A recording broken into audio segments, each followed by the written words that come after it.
All right, welcome back, Sebastian here. So time for my review of the final race of the 2024 F1 season, the 2024 Abu Dhabi Grand Prix. So it's an all McLaren front row, which meant that Ferrari's task in the Constructors' Championship, if they wanted to overhaul that 21 point gap to McLaren, they would have a lot of work to do, and they would also need a bit of good fortune as well. So McLaren front row locker, like I said, Norris starting in front of Piastri, all drivers starting on the medium tires except for Hamilton, who opted to start on the hard tires. And quite a bit of action that opening lap with contact the first corner between Verstappen and Piastri. Verstappen going for a very opportunistic move down the inside of turn one. But they make contact on the exit of the corner, and both of them end up spinning. I definitely thought that was a move that was definitely Verstappen's fault. He wasn't 100% alongside him, alongside Piastri going into that corner.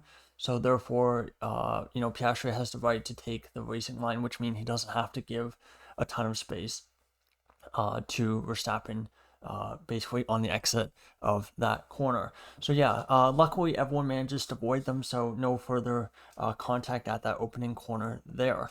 Tsunoda also has a terrible start. It looks like the anti-stall kicks in for him, so he drops positions right away and is basically at the back of the field. Then a couple corners later, turn 6, contact again between a Red Bull and another driver. This time, Bottas makes contact with Perez going into turn 6. And this one, I think, was a bit harsh. Bottas, of course, was given a 10-second penalty for this, likewise Verstappen was as well. But for Bottas, I felt this was a much harsher penalty in the sense that a lot of the cars were very, very tightly boxed in going through the chicane, and therefore the cars had a lot less, space to move. Again, I felt like it was just kind of an unfortunate lap one racing incident, but it seems the stewards thought otherwise. So yeah, there was a terrible start for Red Bull, both of their drivers in incidents, and both of them, having a spin. And before we even get to the end of the first lap, Perez, who after having been spun by Bottas, has retired at the side of the track. So in what could potentially be his final Grand Prix, or at least final Grand Prix with Red Bull, he retires on the end of lap 1. So yeah, not a great race from him. And at this point, your top 3 is Norris, Sainz, and Gasly. And of course, that's not all. So virtual safety car comes out, and under the virtual safety car, Piastri basically hit the back of Colapinto.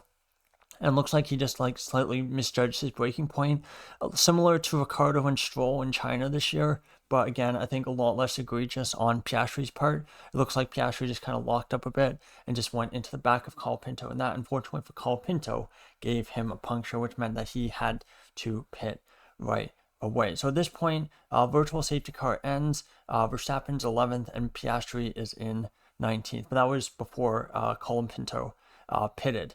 And like I said, 10-second penalties both for Verstappen, for Bottas, and for Piastri for this incident with Colapinto. Again, a little bit harsh on Piastri as well, but I do think it is fair in that case.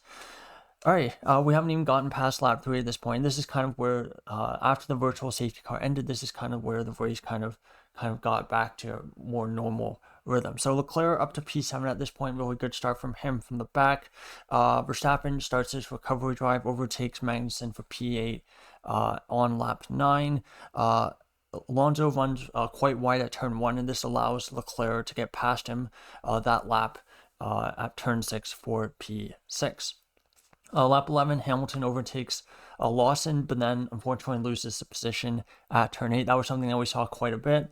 A driver would overtake another at the turn 6-7 chicane, but then would lose that position going into turn 8. Lap 12, Stroll pits from 10th, and he comes out in 16th. So the first of the midfield drivers to pit. Leclerc overtakes Hulkenberg for P5, and Verstappen overtakes Alonso for P7. So the opening laps of the race, really, after that virtual safety car, were really just Leclerc and Verstappen picking off midfield drivers. Magnussen, unfortunately for him and for Haas in their fight with Alpine in the Constructors' Championship, he has a very slow 7.2 second stop. Lap 14, Hulkenberg, Alonso both pit, and they both come out ahead of Stroll. And at this point, it looked like the midfield were going to all do 2 stops, as they all pitted very, very early for their first stop for the hard tires. But it turns out things wouldn't actually turn out that way. Lap 18, Norris in the lead by 4.2 seconds over Sainz, so pretty comfortable lead, not dominant, but again outside of undercut range, so he wouldn't have to worry really too much about an undercut by Sainz. Lap 19, black and white flag for Stroll for track limits. Lap 22, Leclerc pits for hard tires. He drops to 8th place. Lap 24, Tsunoda doing both pit, and they come out 16th and 18th. And this is where Lawson pitting the second lap. He was running a pretty good race. Didn't look like he was going to get points, but he was running, right around the fringes of the points. He comes in for his pit stop, so at least slow stop. And what had happened was RB had not gotten one of the wheels properly on. They basically dropped him off the jacks before the wheel was properly attached. But the green light went on, and of course, for the drivers, they see the green light going on. That means it's their job to leave. So he basically has to do one lap pretty slowly, because one of his front left tire, I think, was not completely attached, and then has to pit the second lap. So his race was basically ruined at that point. Leclerc overtakes Gasly for P6 at turn 6. Lap 26, Sainz pits. Norris pits the following lap. And when Norris comes out, it's a 1.6 second gap. So again, if he had left that a lap or two later, probably would have gotten undercut by Sainz there. Lap 27, Russell pits, comes out 7th behind Leclerc and Gasly, so Russell loses another position there to Leclerc. So Leclerc's progression up the field continues. Overtakes Gasly for P6. Norris then, the Norris-Sainz gap down to 2 seconds. So again, a little bit of a gap there, but again, Norris wasn't really challenged too much this evening. Lap 28, unfortunately for him, Colapinto would retire in the pit. So some kind of mechanical issue for Colapinto. Pretty, I don't know, I think unfortunate end to his stint at Williams for 2024. Of course, doesn't have a seat for 2025. And again, do we see Colapinto back in F1 at some point in the future? I definitely would like to see him back. Again, I think he's going to have some luck just because of how the driver market often goes, where if you're out of a seat, it can be very hard to get back into a seat. And there are always new rookies, new drivers in F2, new promising, shiny new toys that are coming through as well. So it can be very, very hard to kind of stand out amongst all of that. So it'll be interesting to see how things go for him next year. Lap 30, Verstappen pits, serves his 10-second penalty, and he comes out in 10. So not too much pain for Verstappen there when it went pretty long on that first stint. Lap 31, Bottas has a puncture, and what happens was, it was unfortunately a very clumsy move by Bottas. Basically just had a massive lockup going into turn 6, trying to keep Magnussen behind, and Magnussen, basically an entire car's length clear of Bottas, and Bottas basically just plows into him, spins him around, and gives himself a puncture. So a bit clumsy there from Bottas, and unfortunate for Magnussen. Looked like he might have been able to fight for points in what looks like his final F1 race, and of course likely the final race for both of those drivers. So then Bottas, unfortunately for him, in his final race, he retires in the pits. Lap 35, Hamilton, of course, starting on the medium tire, or on the hard tires, pits for the medium tires. So and he comes out ahead of Alonso. Lap 40, this is where Hamilton basically makes his charge through the field. He overtakes Hulkenberg for P6 at turn 6. And then this is kind of where things switched from looking like it was going to be a 2-stop strategy to basically everyone just going on the 1-stop strategy. So it looked like the hard tires were a pretty decent race tire, as most drivers were able to take them for quite a long stint, and it was the mediums that looked like perhaps they were the ones that had a bit of issues. Lap 43, Hamilton overtakes Gasly for P5. Verstappen again still recovering from serving his penalty, so he makes a couple overtakes as well. Overtakes Hulkenberg lap 44 for P8. Overtakes Gasly for P6 as well on lap 46. For lap 46, Piastri has a bit of a moment as well, trying to follow Tsunoda very, very closely through sector 3, which generally does not work so well. And he has a bit of a snap from oversteer, has a bit of a moment, and goes a bit wide at turn 12, but keeps on the road, keeps it out of the wall, and he's able to continue on his way. A couple laps later, lap 48, tries to overtake Tsunoda again, but Tsunoda retakes the position at turn 8. At this point, gap between Norris and Sainz 6 seconds. So again, at this point, not looking very good for Ferrari for the Constructors' Championship odds. Lap 49, Piastri overtakes Tsunoda around the outside of turn 8, and I believe that was the move. No, that was the move that got him to P11, so not quite in the points yet for Piastri. Lap 52, Stroll and Tsunoda battle for position. Lap 54, Piastri overtakes Albon for P10 at turn 6. So Piastri finally in the points. Very, very long recovery drive for him. At this point, only a couple laps left, and really the only battle on track is between the two Mercedes drivers. Let's see if we can get this right. Yeah, two Mercedes drivers. So Hamilton at this point has cut the gap down to Russell from 14 seconds, which I think was what it was roughly after Hamilton pitted, and has cut it all the way down to 1.6 seconds. So really, really good final stint of the race for Hamilton. Very, very strong pace on the medium tires. Lap 58, Lawson stopped on track with some kind of engine failure. So again, just kind of speaks to how rotten his luck's been today. And Hamilton, final lap of the race, he overtakes Russell for P4 at turn 8. So good move there, and a nice way for Hamilton to end his basically his 12-year run at Mercedes. Of course, would have liked to have gone out on a win, gone out on a drivers' championship, but unfortunately for him, it's only a P4 finish for him, as Norris takes the checker flag, and that basically cements a McLaren win in the Constructors' Championship, their first win in the Constructors since 1998. So taking a look at your final result from the 2024 Abu Dhabi Grand Prix, it's Norris win, his 4th of the season, with Sainz and Leclerc rounding out the podium. So I got the two Ferraris on the podium prediction right. Order was wrong, and of course I also got the winner wrong, which I think is a testament to how unpredictable and how good the racing has been this year in 2024. Then you have a Mercedes 4-5, Hamilton ahead of Russell, Verstappen 6.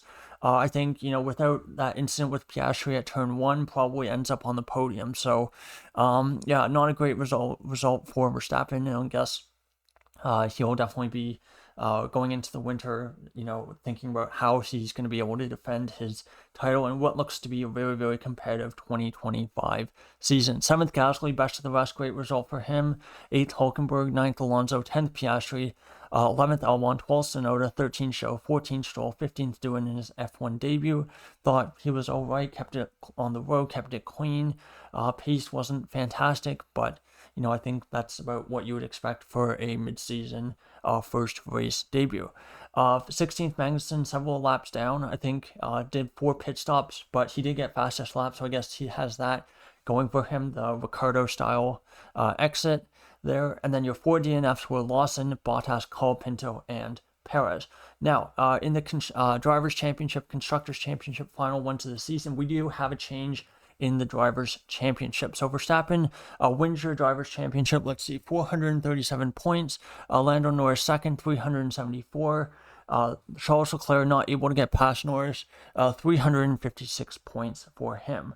Piastri fourth, 292. 5th Sainz, 290, so very, very close. And of course, if Sainz had been able to race in Saudi Arabia, probably gets that 4th place in the Drivers' Championship.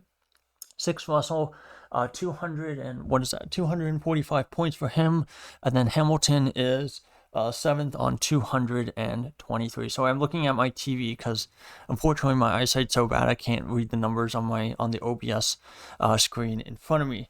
Perez, a really unfortunate end to the season for him, 152 points.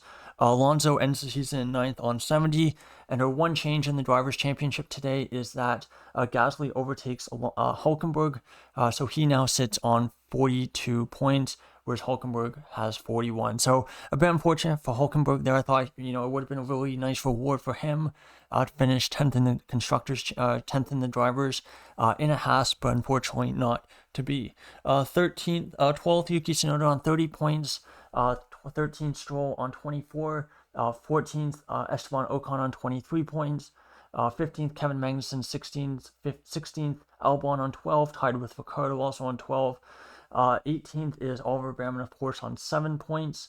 Let's see where we. 19th is Cole Pinto on 5. 20th is Joe on 4. 21st Lawson on 4, and then 22nd Sargent and 23rd Bottas on 0. And I've forgotten to even put Doohan in there.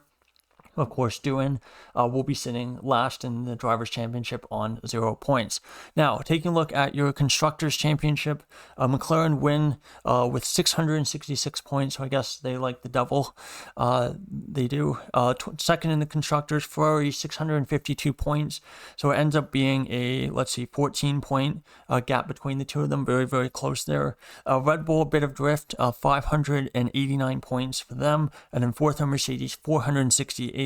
5th Aston Martin on 94, 6th Alpine on 65. So they, despite the fact that they were terrible for basically the first 3 quarters of the season, they end up in 6th with 65 points. 7th Haas on 58, 8th RB on 46. Very torrid end of the season for them. No points in the last last 3 races, I believe. Although I think Tsunoda got points at Vegas. So yeah, no points in the last 2 races. 9th Williams on 17, and then 10th R Sauber on 10 points. So there you go. There is my review for the 2024 Abu Dhabi Grand Prix. Pretty exciting. I mean, for Abu Dhabi, a relatively exciting race. Of course, the 4 recovery drives, I should say, from Leclerc, Hamilton, Verstappen, and Piastri definitely made things a little bit more exciting. So I guess power rankings, of course, will be out tonight, and then I'll be doing my review of my predictions plus my model predictions a couple days from now, and then we're going to be starting the team by team reviews, and that should go in basically until Christmas. I'm planning to do one every other day, and then that'll be pretty close to the content for the end of the year, and then you get into 2025 testing, team reveals, not far around the corner. So thank you so much for watching, and really enjoyed doing this second year of the channel. And again, we've had a lot of good growth recently, which again, I'm really appreciative of. Pretty exciting season. Of course, Verstappen did win the Drivers' Championship like almost everyone predicted, but I think it ended up being a much more competitive season than 2023. For example. So that's all for the review of 2024 Abu Dhabi Grand Prix. Thank you so much for watching, and goodbye.